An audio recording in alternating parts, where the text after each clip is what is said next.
గురుగారు ఒక ఒక ప్రశ్న గురుగారు.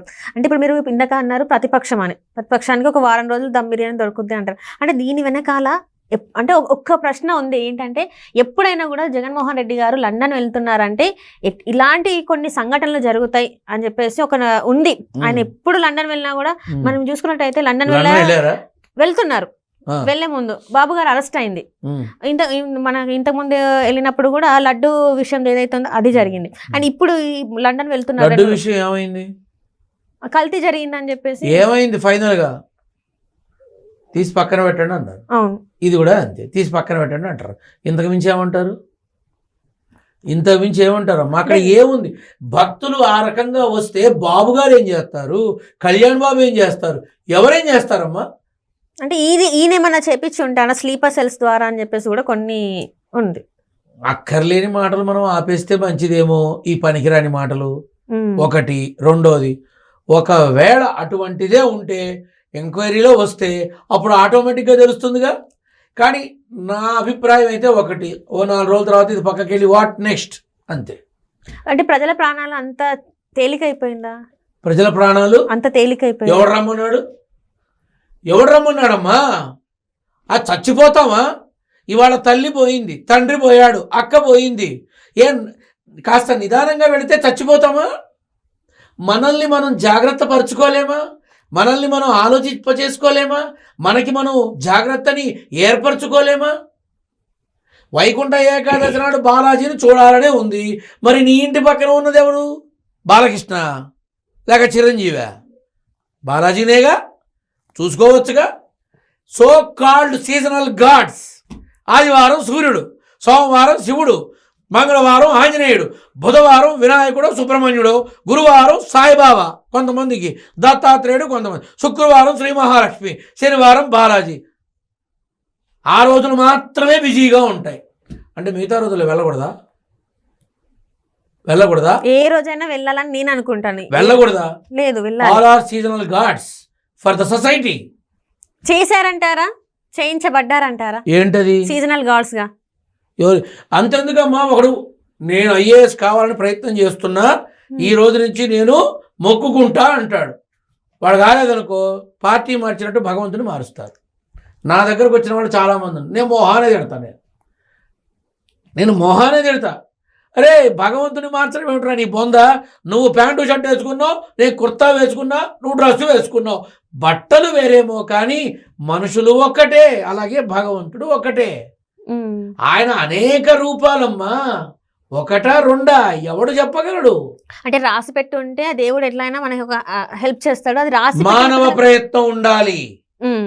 మానవ ప్రయత్నం ఉంటే భగవంతుడి అండ ఉంటుంది. ఒకవేళ ప్రయత్నించినా కూడా అది సిద్ధించకపోతే గురుగారు, ప్రయత్నం అని లోపం ఉందని అర్థం. అమ్మ ప్రయత్నం చేస్తే అవ్వనిదేది లేదు. ప్రయత్నం చేస్తే అవ్వనిదేది లేదు. ఎందుకు కాదు? 10 ఏళ్ళు పోరాడాడమ్మా.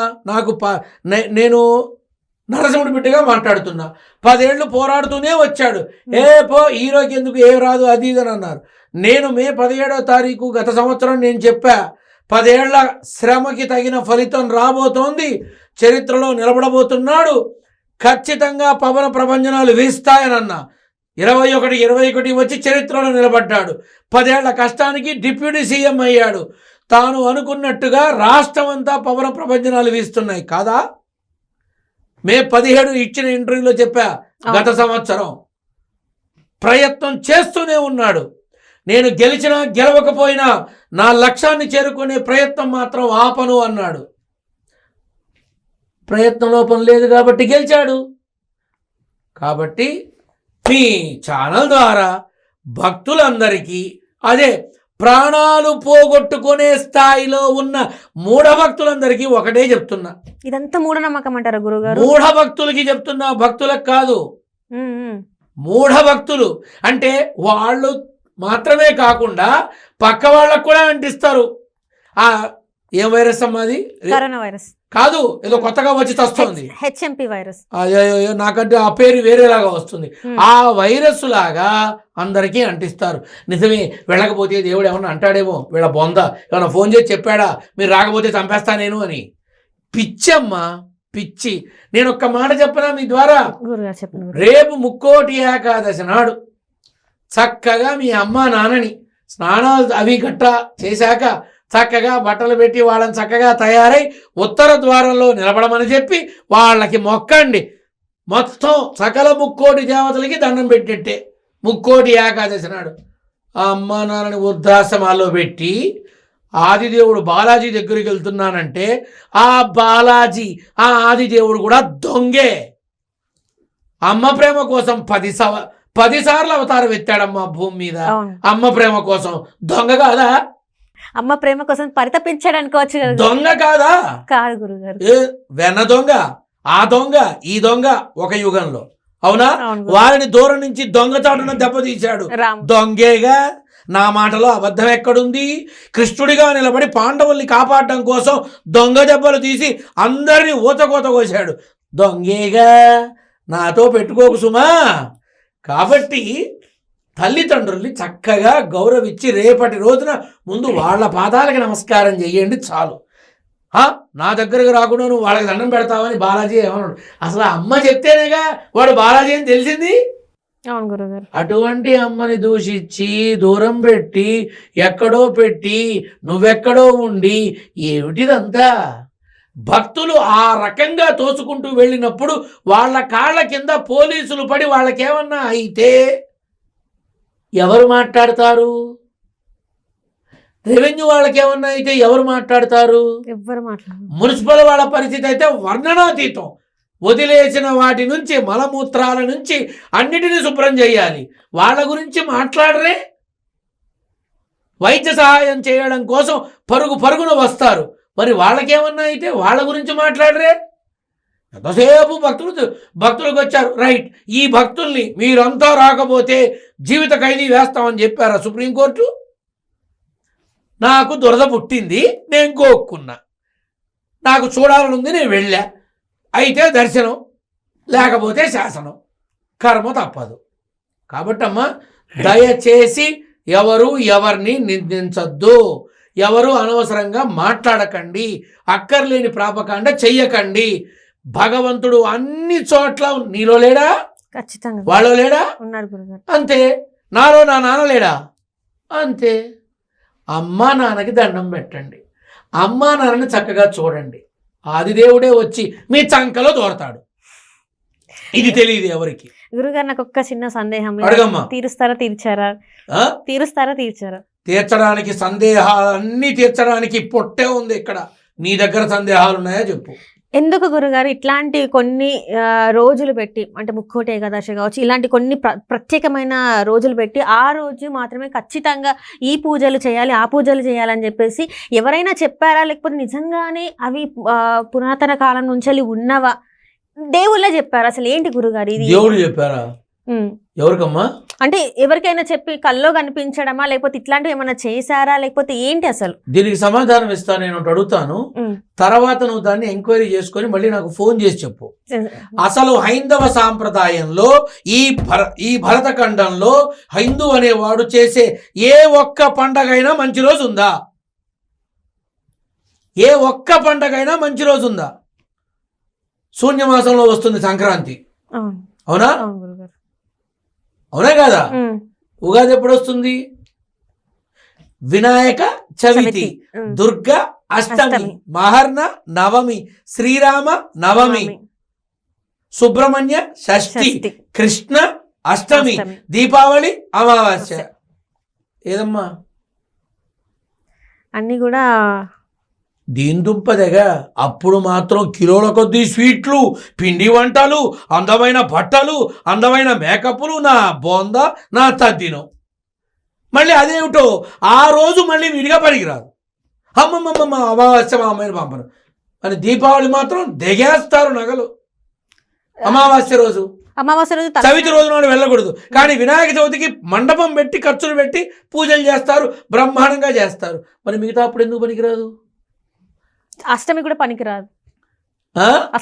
మరి ఎందుకు చేస్తున్నారు పూజలు పురస్కారాలు? వాళ్ళకి వాటికి వీటికి ఓయమ్మ వ్యాపారాలకి బిల్డింగ్ అంత ఎత్తు చెరుగడలు అరటి చెట్లు అన్నీ పెట్టి ఎందుకు చేస్తున్నారు?